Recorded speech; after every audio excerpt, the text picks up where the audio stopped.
Good morning, viewers. We are in for another exciting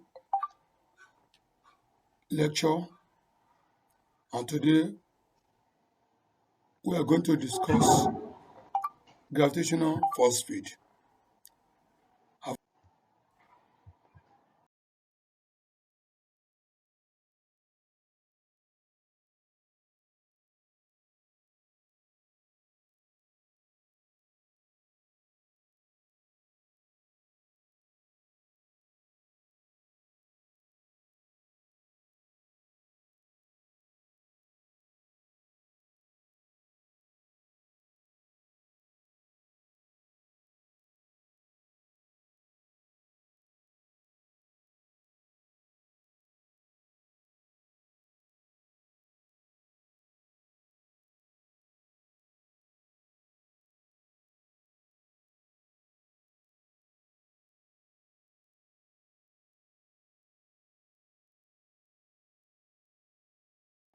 Have you ever wondered why, whenever you throw a stone up in the air, it always come down?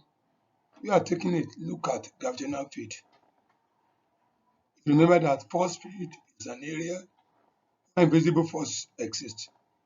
We shall study the force of attraction that is due to gravity and see the Earth as a gravitational force field. The learning outcome. State the force of attraction between two masses. The lesson you shall be able to state the force of attraction between two masses. Determine the gravitational force between two masses and two planets. Show G as the force per unit mass of the Earth's surface. And the next is consider the force of attraction between massive objects. Newton's gravitational law states that the force F of attraction between two massive objects, M1, M2, is directly proportional to the product of their masses and vice proportional to the square of their distance apart. Mathematically, F is proportional to M1 times M2 divided by R square. That's equation 1. Next is for us to determine the forces of attraction between two masses or two planets using the Newton's law. I'm substituting M1 for mass of the object, first object or planet, M2 as mass of the second object or planet, R their distance apart, and G the gravitational force constant. So we can see from the Newton's law of gravitational force, F is equal to G M1 times M2 over R square. Then we're able to determine force of attraction between the two bodies or planets. Now next is for us to determine the force of attraction. The acceleration due to gravity G, F is equal to GMB ME over R square, where MB is the mass of the body on the surface of the Earth, ME is the mass of the Earth, and R is the rate of the radius of the Earth. So also every object on Earth's surface has a weight, which you look at the force of attraction of the Earth on such object, which is equal to MBG.